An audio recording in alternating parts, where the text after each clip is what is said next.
오늘 말씀 제목은 우리 가정이 잘 되는 길입니다. 여러분, 제목이 좋죠? 여러분, 우리 가정이 잘 되기를 바랍니다. 여러분, 내 가정만이 아니라 우리 가정, 우리 교회 가정만이 아니라 이 땅에 있는 모든 가정이 다 잘 되기를 간절히 바랍니다. 여러분, 그런 마음으로 오늘 말씀을 듣고 여러분 마음속에 큰 기쁨이 있기를 바랍니다. 아멘. 여러분, 우리는 누구나 자녀입니다. 그러니까 우리는 부모가 되지 않을 수도 있고 또 부모가 이제는 아닐 수도 있는 분들도 있을 겁니다.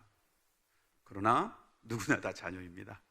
어린 시절을 다 지냈고 그렇기 때문에 이 자리에 온 겁니다. 아담과 하와를 제외하고 모두 어린 시기가 있었죠. 그래서 그 어린 시기에 여러분들은 잘하셔서 여기까지 오신 겁니다. 그러다 보니까 우리가 그 예전의 어린 시절을 생각해 보면 사실상 우리도 당연하게 할 수 있는 것들을 할 수 있을 텐데 우리가 그 오랜 시간 동안 많은 경험을 하다 보니까 많이 잊어버렸어요. 그래서 우리가 어렸을 적에 이렇게 해주시면 참 좋겠다, 난 이런 게 필요해 라고 생각했던 것을 여러분들이 커가지고 그것을 똑같이 기억하기란 쉽지 않습니다. 그래서 교육이라는 것을 우리가 어떻게 보면 배워야 되거든요. 배워야 되는데 부모님들이 결혼하기 전에 과연 무슨 학교 같은 걸 다니시고 그러는 경우가 없단 말이죠. 결국 부모님께 배운 것을 가지고 또 자녀들에게 가르치는 그런 일종의 가정 교육 시스템으로 운영되고 있다고 볼 수 있습니다. 여러분, 성경에는 구원이 바로 가족 단위, 축복이 가족 단위로 온다는 사실을 여러분 꼭 기억하시기 바랍니다. 여호수아가 그의 사역을 거의 마칠 때쯤 자신들이 자녀같이 생각했던 그 이스라엘 자손들에게 그는 이렇게 고백합니다. 여호수아 24장 15절입니다. 만일 여호와를 섬기는 것이 너희에게 좋지 않게 보이거든 너희 열조가 강 저편에서 섬기던 신이든지 혹 너희의 거하는 땅 아모리 사람의 신이든지 너희 섬길 자를 오늘날 택하라. 오직 나와 내 집은 여호와를 섬기겠노라. 오늘 어린이날이니까 글자체도 어린이로 한번 바꿔봤어요. 어린이 느낌으로. 여호와를 섬기는 것이 너희들에게 좋게 보였으면 좋겠다라는 말이 저기에 들어있죠. 좋지 않게 보이거든 이라는 자신감, 좋게 보일 거라는 거죠.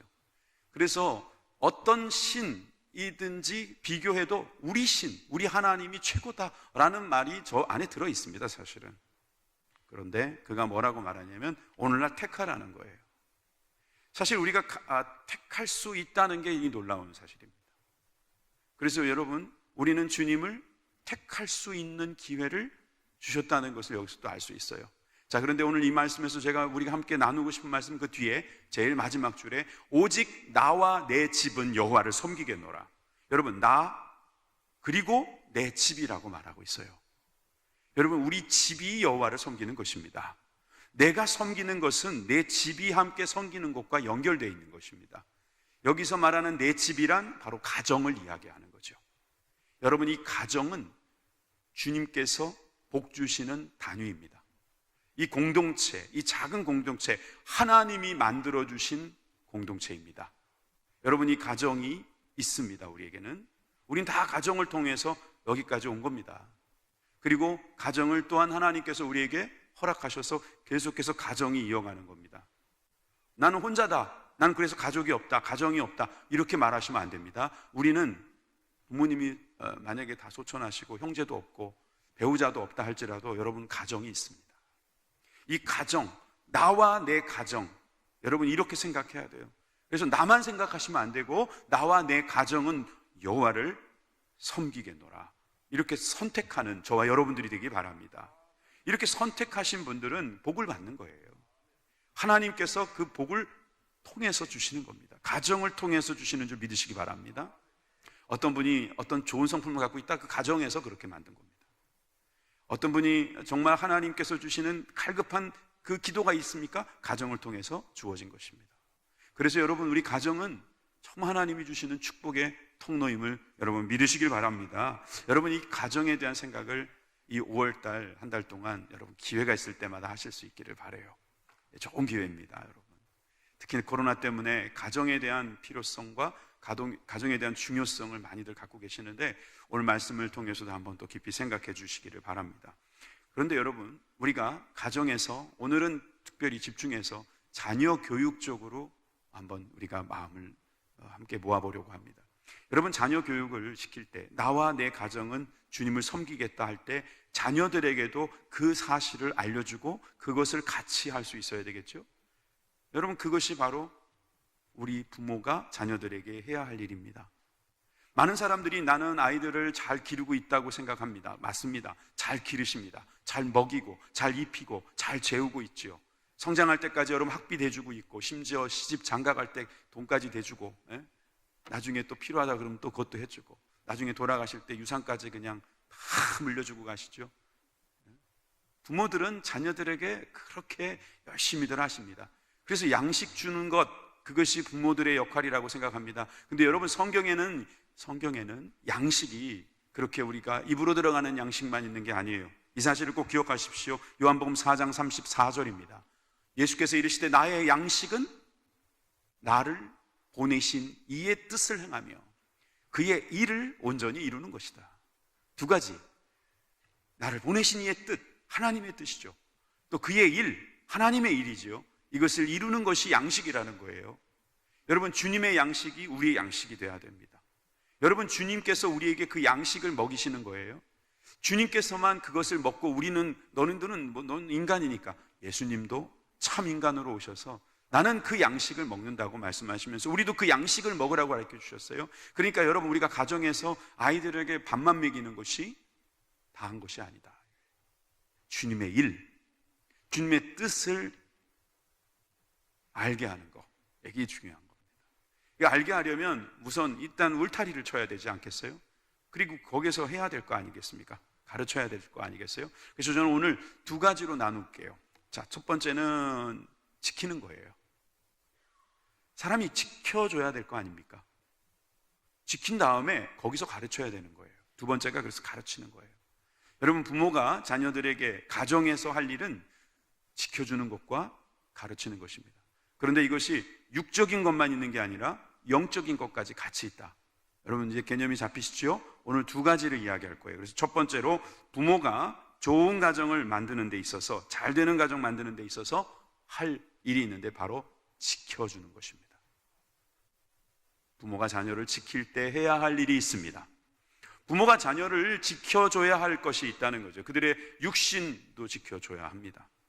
물론 보호하는 것이요. 여러분, 우리가 아이들이 병났다 그러면 얼마나 정신없이 뛰어다닙니까?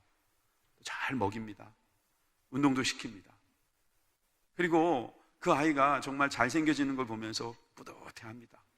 아이들이 정말 그렇게 무럭무럭 자라나는 게 얼마나 기쁩니까? 외형적인 것만 보고 그렇게 생각하시면 안 돼요. 예수님께서도 어린 시절에 지혜와 키가 자라셨다. 여러분, 두 가지예요, 두 가지. 지혜와 키가 자라시니까 하나님과 사람들 사이에서 사랑스럽게 되셨다. 누가복음 2장 52절의 말씀처럼 우리 자녀들도 지혜와 키, 즉 내면과 외면이 함께 자라가게 돼야 됩니다.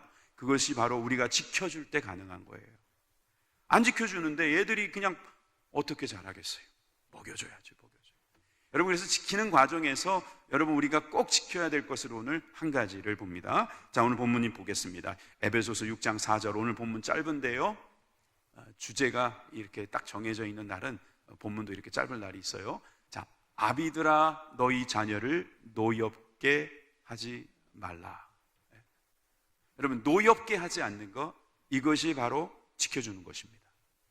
다시 말해서 그들의 마음을 지켜주는 거예요. 근데 여기 재미난 사실은 아비들아 이렇게 돼 있어요. 아비들아. 왜 아비 어미들아 뭐 두 자 더 쓰면 어때서? 왜 아비들아 하셨을까요? 그래서 이런 생각을 해봤어요. 여기 계신 아버지들, 노엽게 하지 마십시오. 엄마들도 보면 자녀들 노엽게 합니다. 그런데 엄마들은 그 특유의 어떤 여성성을 가지고 이 노여움을 잘 풀어갑니다. 근데 우리 아버지들은 조금 그게 약한 것 같아요. 그래서 주님께서 아비들아 라고 말씀하신 거라는 생각이 솔직히 듭니다. 그러나 여성분들도 방심하지 마십시오. 성경에서 아비들아 라고 말할 땐 대부분 부모들을 말할 때가 많습니다. 그럼 우리 여성들도 내가 혹시라도 아이들을 노엽게 한 적이 없는가? 난 노엽게 한 적이 없는데 목사님이 이런 말씀 되게 좋아한다고. 우리는 아이들을 노엽게 한 게 아니라 가르친 거라고 이렇게 말씀하고 싶으시죠? 골로새서 말씀을 또 보세요. 3장 21절입니다. 아비들아 너희 자녀를 경록해 말지니. 아이들이 경노한데요, 아까 노여워진다는 거예요. 경노하다, 노엽다, 이런 말이 도대체 무슨 말일까요? 그리고 이렇게 됐을 때 현상이 뭡니까? 낙심한다 이 말이에요. 낙심, 한국말로는 이 마음이 떨어졌다 이 말이죠. 마음이 덜컹 하고 내려앉은 그런 걸 말하는 걸까요? 여러분, 사람을 분노하게 만들어서 이루어내는 결과가 낙심이라는 거예요. 근데 이 낙심을 이 원어로 보니까 재밌더라고요. 이 원어가 아쉬메오라고 쓰는데 앞에 있는 아는 아니다라는 뜻이에요. no, 아니다. 근데 쉬메오라는 말은 열정, 용기예요. 그러면 아쉬메오라고 하면은 열정이 없어진다는 말이에요. 낙심이 왔다는 것은요, 열정이 없어진다는 거예요. 아이들을 경록해 시키거나 노엽게 시켰을 때 이 아이들의 열정, 용기가 없어져 버려요. 이 아이들을 잘 키우면 그 열정이 막 살아날 수 있는데 부모가 어떤 방식으로든 간에 그 아이를 좀 잘못 지키면 그 아이들이 아쉬매워 낙심을 해버리는 거예요. 여러분, 그래서 우리에게 주님께서 아비들아 하시면서 이렇게 하라고 말씀하시는 거겠죠. 여러분, 그래서 우리가 이 아이들을 보면서 우리들의 모습을 보는 겁니다. 우리 인간들의 모습이 바로 그래요. 우리 아이들이요, 그냥 잘 자라나면은 또 잘 자라난 가운데서도 우리가 육신인지라 죄를 짓고 어려울 때가 있는데, 아이들이 가끔씩 이렇게 좀 삐뚤로 나가게 되면 여러 가지 행실이 우리가 원하는 대로 가지가 않아요. 그 성경 히브리서 9장 12절에 보니까 이것을 죽은 행실이라고 그랬어요. 여러분 한번 볼까요? 히브리서 9장 14절이군요. 여기 보니까 하물며 영원하신 성령으로 말미암아 흠없는 자기 하나님께 드린 그리스도의 피가 어찌 너희의 양심을 죽은 행실에서 깨끗하게 하고 살아계신 하나님을 섬기지 못하게 하겠느냐. 여러분, 우리 아이들이 죽은 행실이 나타나게 만드는 것은 바로 낙심되었을 때예요. 열정이 식어서 더 이상 자기에게 주어진 하나님의 특유의 것을, 하나님이 주신 그 축복의 것을 우리가 내보내지 못하고 죽은 행실로 살아가고 있다면 이것은 우리들이 뭔가를 잘못했기 때문이겠죠. 그래서 4가지를 좀 오늘 이야기하고 싶은데요. 첫째는 우리가 잘못된 징계를 하지 말자는 거예요. 여러분, 우리가 지켜줄 때 이 아이들의 이 마음을 지켜줄 때 잘못된 징계를 안 하는 것이 중요합니다. 그렇다고 해서 징계를 하지 말라는 것이 아닙니다. 성경은 징계하라고 되어 있거든요. 잠언 29장 17절 말씀입니다. 내 자식을 징계하라. 그리하면 그가 너를 평안하게 하겠고 또 내 마음에 기쁨을 주리라. 여러분, 아이가 징계를 통해서 잘 자라나잖아요. 그러면 우리 마음이 평안해요. 우리가 기뻐요. 여러분, 이게 얼마나 좋은 겁니까? 그래서 징계는 필요한 거예요. 징계는 부모가 있다는 의미고, 그 징계를 통해서 바로잡아지는 것이 바로 사람입니다. 그래서 우리는 이 징계를 하되 주님께서 주시는 징계를 해야 돼요. 또 잠언은 이렇게 말하고 있잖아요. 13장 24절에 초달을 참아 못하는 자는 그 자식을 미워함이라. 자식을 사랑하는 자는 근실히 징계하느니라. 여러분, 초달이라는 게 회초리잖아요, 그죠? 회초리를 쓰라는 건데, 그 회초리를 쓰라고 하니까 요즘 이 시대 2021년도에서는 자녀들에게 회초리 쓰는 거, 이게 거의 불법처럼 돼 있어요. 소위 폭력이라고 말하잖아요. 좋아요. 어쨌든 이 문화라든가 이 현 시대의 분위기는 우리가 수용해야 되겠지만, 여기서 말한 초달, 말 그대로 징계는, 바른 징계는 있어야 된다는 거예요. 이 징계를 통해서 우리가 잘하면 되는 건데, 많은 사람들이 그래, 나는 징계를 그동안 잘 해왔어. 아이들 난 야단 잘 치잖아. 나는 그러면서 잘했는데 애들이 삐뚤어가는 거는 이건 뭐야? 이렇게 생각할 수 있잖아요. 자, 여기에 말씀 잘 보세요. 근실히 징계하느니라. 근실히, 그냥 징계가 아니라 근실히 징계하는 거예요. 성실하게, 진실하게, 일관성 있게, 자기 기분에 내키는 대로 하는 게 아니라 기준을 분명하게 세워놓고 거기에 따라서 우리가 징계를 해준다면 아이들은 그것을 기준 삼아서 삐뚤러 가진 않습니다. 우리가 잘못된 징계를 하게 되면 아이들이 마음 아파합니다. 분별력을 길러야 될 때 그냥 감정만 생겨버리는 거예요. 우리는 분별력을 주려고 징계한 건데 그것은 없고 그냥 감정만 남아있을 수가 있기 때문에 우리가 징계를 잘 할 수 있어야 합니다. 이 징계를 잘 하도록 주님께서 주시는 지혜가 있기를 주님의 이름으로 축원합니다. 말씀을 계속 듣다 보면 그런 거구나 하고 아시게 될 거예요. 두 번째는 두 번째로 가기 전에 제가 책 한 권을 소개할게요. 밈이라고 하는 책입니다. 밈. 이 밈이라고 하는 책은 사실은 이기적 유전자라는 책에서 영향을 받았어요. 여러분 혹시 이 두 책을 다 읽어보신 분들은 제가 무슨 말 하려고 이런 거를 꺼냈을까 생각하실 거예요. 왜냐하면 이기적 유전자를 보면은 다분히 무신론적이거든요. 성경하고 좀 거리가 있는 것 같기도 하고요. 그렇지만 이 리차드 도킨스의 이기적 유전자라는 이 이론은 이 학계에서 상당히 어떻게 보면 인기 있는 주장입니다. 그런데 여기에 밈이라고 하는 책을 낸 수전 블랙모어라는 사람은 리처드 도킨스의 이기적 유전자를 보면서 또 느낀 것과 또 이것을 어떻게 보면 심리학적으로 발전시켜 놓은 책을 만든 겁니다. 근데 그 책에 보면은 뭐냐면 우리는 타고날 때부터 받은 유전자도 있지만 비유전적인 요소가 있다라고 이 밈이라고 하는 책에서는 말하고 있는 거예요. 다시 말해서 타고나는 것도 있지만 태어난 다음에 우리가 모방하는 가운데서 자라나고 있다는 거죠. 모방이 되는 거예요. 그래서 이 밈플렉스라는 말이 나오게 된 겁니다. 그런데 마더 쇼크라는 책이 있어요. 이 책에 보니까 이런 말이 있습니다.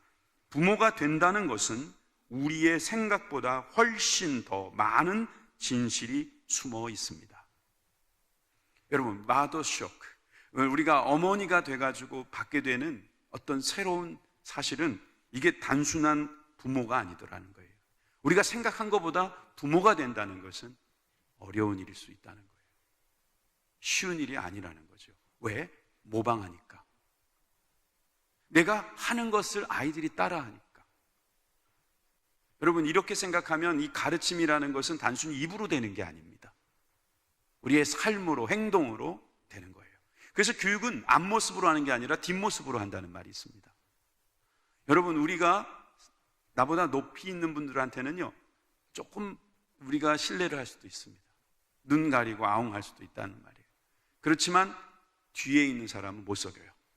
있는지 없는지를 몰라서. 제 군대에서 쓰던 용어가 있어요. 상사는 속여도 부하는 못 속인다, 이런 말이 있어요.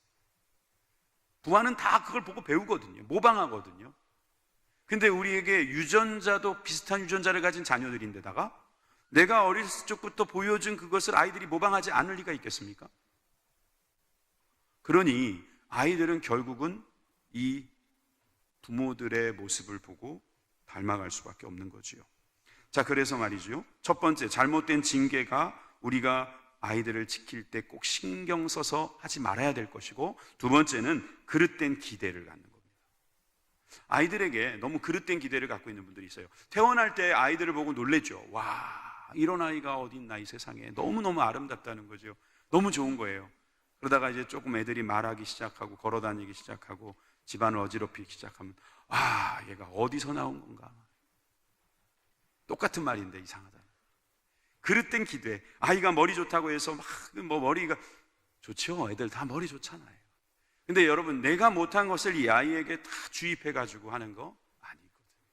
여러분, 우리가 돌은 정과 끌로, 망치로 때려가지고 우리가 원하는 모습 얼마든지 만들 수 있습니다. 그러나 사람은 그렇게 만들 수 없어요. 우리가 잘못된 기대가 혹시 없는가? 내가 이 아이를 통해서 내가 소원풀이 좀 해보자, 한풀이 좀 해보자. 내가 한번 정말 내가 그동안 못했던 거 내가 이 아이를 통해서 한번 해보자. 우리 교회는 그런 분 없겠지만 여러분, 그릇된 기대, 이것도 아이를 지켜주지 못하는 겁니다. 세 번째, 언행불일치예요. 아까 그 밈 이야기에서도 보여줬지만 우리는 아이들이 모방할 수밖에 없어요. 그런데 우리가 언행이 불일치하면 아이들은 바로 배웁니다. 여러분, 제가 한 가지만 이야기할게요. 집에서 여러분 교회 이야기하실 때 절대로 부정적인 이야기 하지 마세요. 왜 교회라고 부정적인 게 없겠습니까?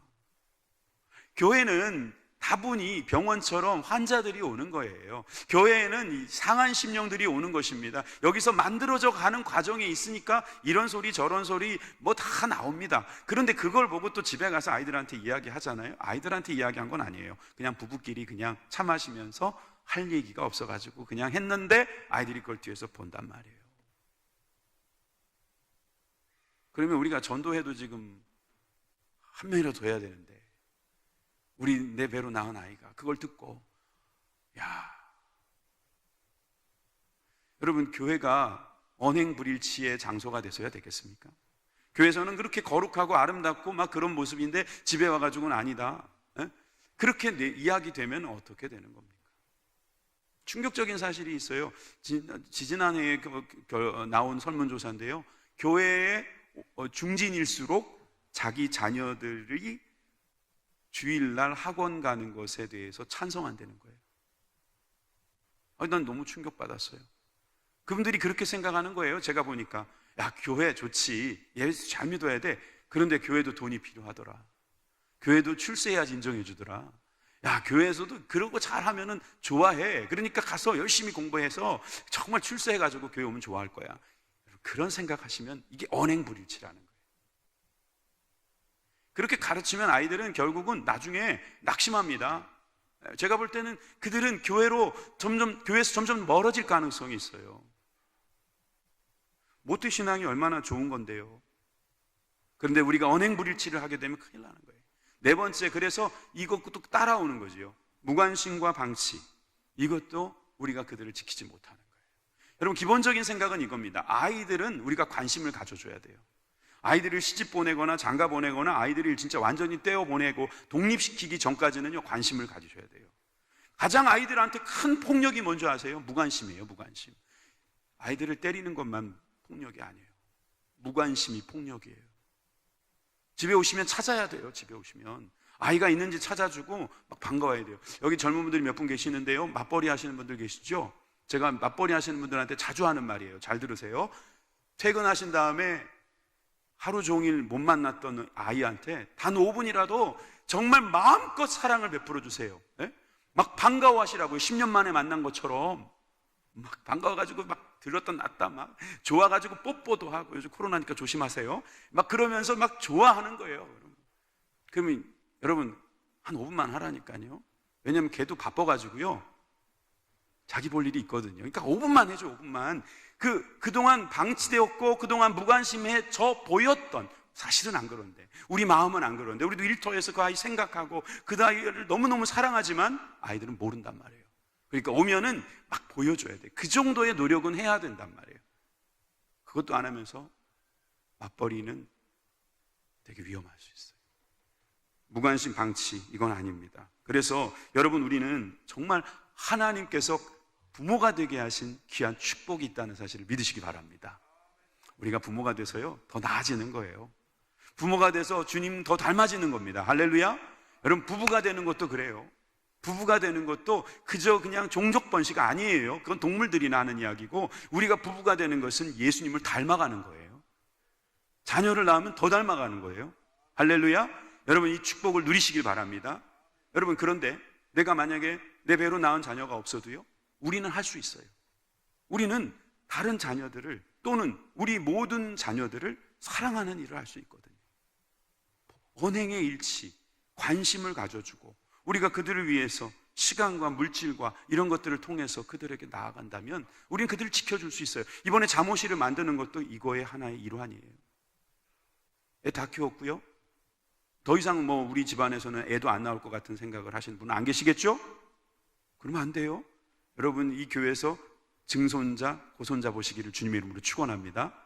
그러면 다 저기 들어가야 될 거 아니겠습니까? 잠옷실에 들어가서 엄마의 젖을 빨면서 예배 드릴 수 있어야 되지 않겠습니까? 여러분, 이렇게 할 수 있도록 만들어 보려는 것이 지금 우리 교회 학교의 노력이란 말이에요. 지켜주시기를 바라요.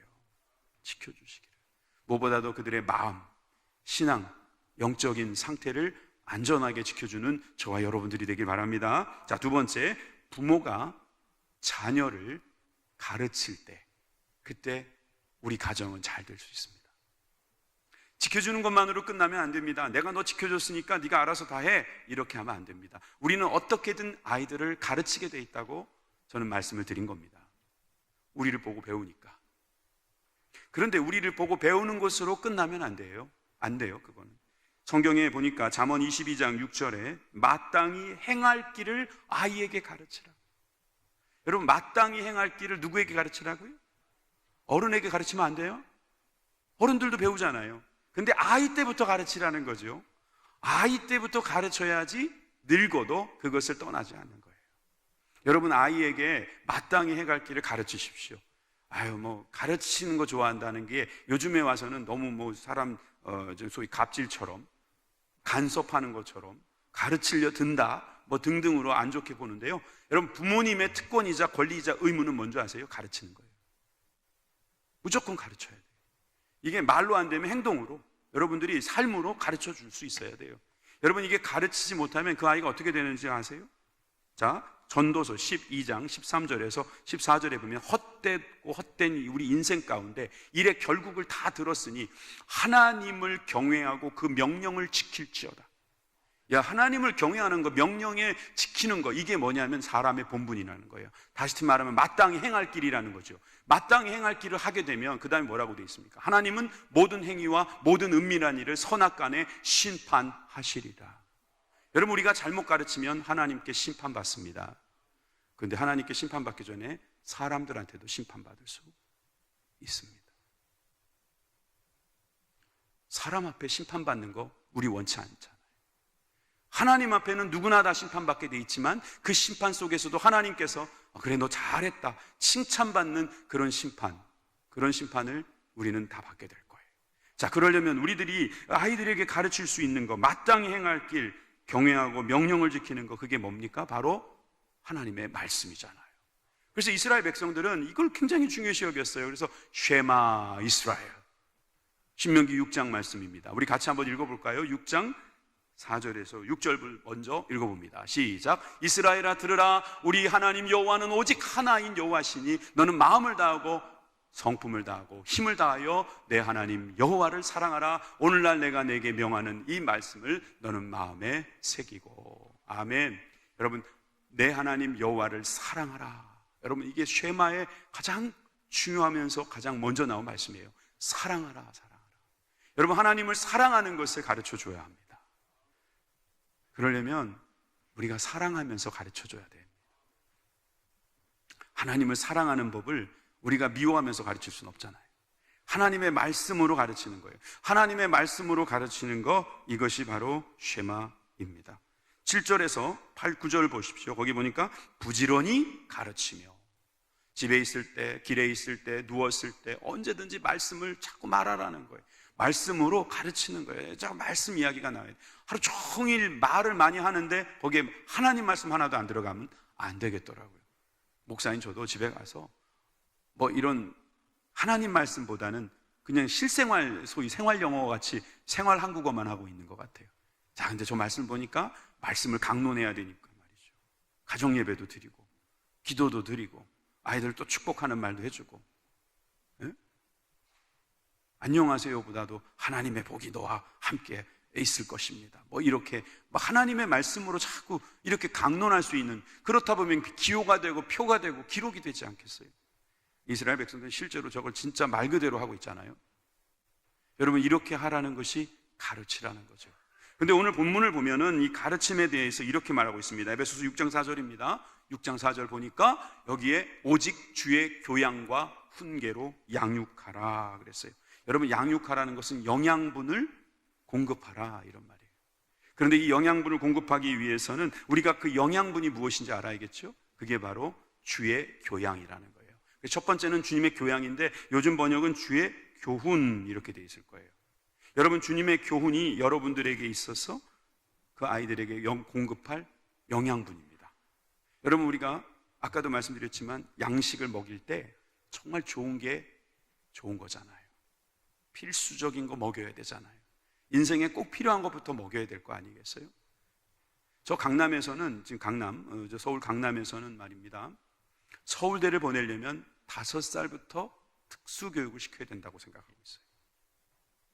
천국 보내려면 몇 살부터 특수교육을 시켜야 될까요?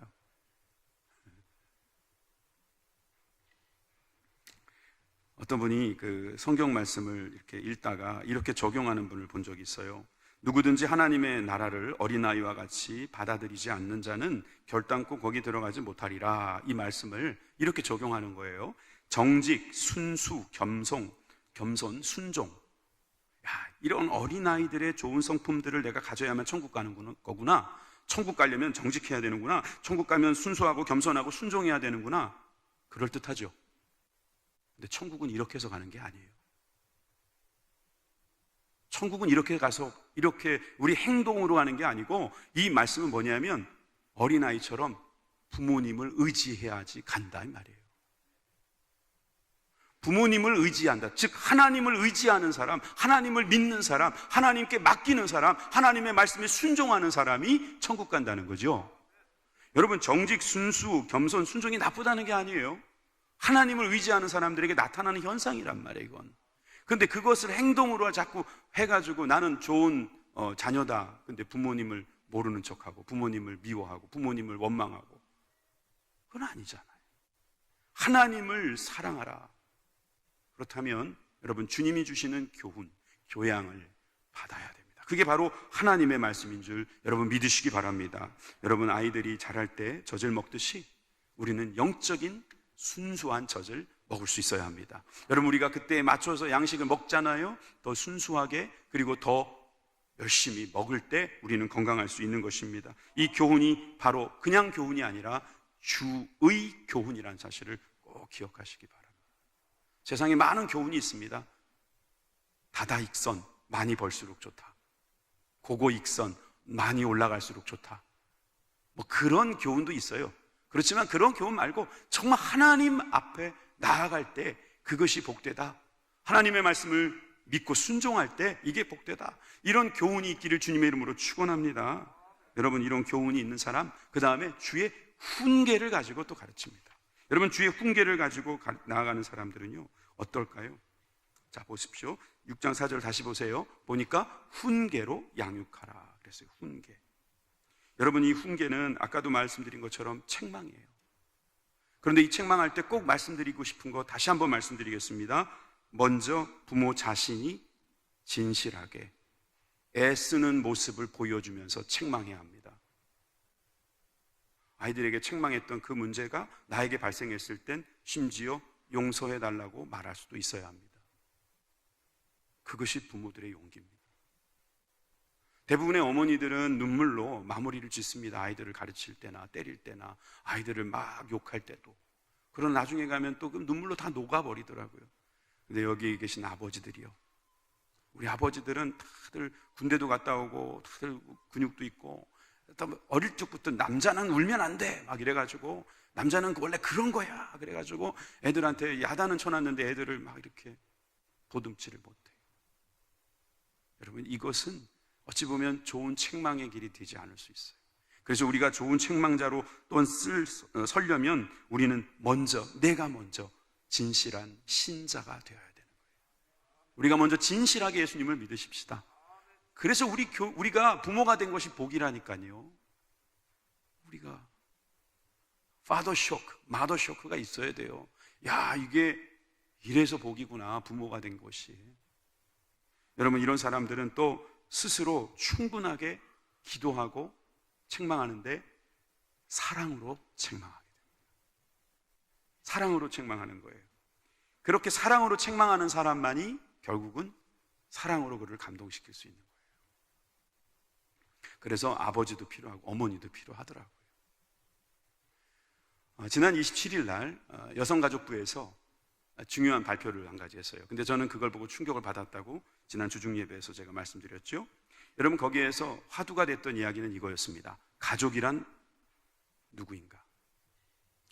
현재 민법에서는 이렇게 정의합니다. 배우자, 직계혈족 및 형제자매, 또는 직계혈족의 배우자, 배우자의 직계혈족 및 배우자의 형제자매. 원래 법이라는 게 이렇게 정의를 해놔야 딱 다 거기에 걸려들어가기 때문에 좀 복잡합니다. 그렇지만 건강가정기본법이라는 것이 또 있어요. 여기 보니까 혼인, 혈연, 입양으로 이루어진 사회 기본 단위, 우리가 지금 다 알고 있는 내용이고 딱 이해가 됩니다. 그런데 여기 앞에 있는 건강이라는 말을 빼자는 말이 나오고 있어요. 어디는 건강하고 어디는 건강하지 않냐. 그러니까 건강이라는 말을 빼버리자 이 말이에요.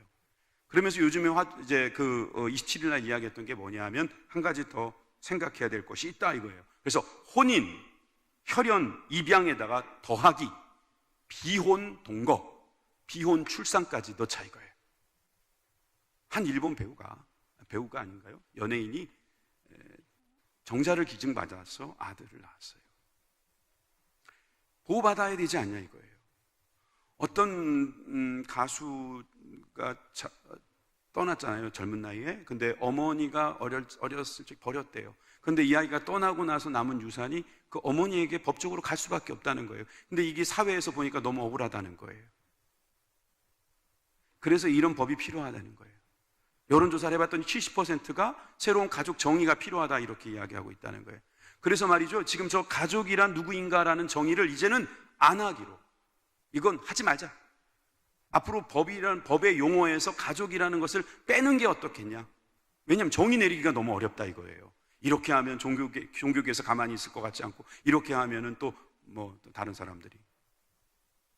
여러분, 저는 그 여성분에게 이야기하려는 건 아니지만, 만약에 우리가 아이를 엄마 혼자 충분히 키울 수 있다고 생각한다면 하나님께서 그냥 다른 동물들처럼 그냥 엄마가 아이 낳고 아빠가 아이 낳고 이렇게 했겠죠.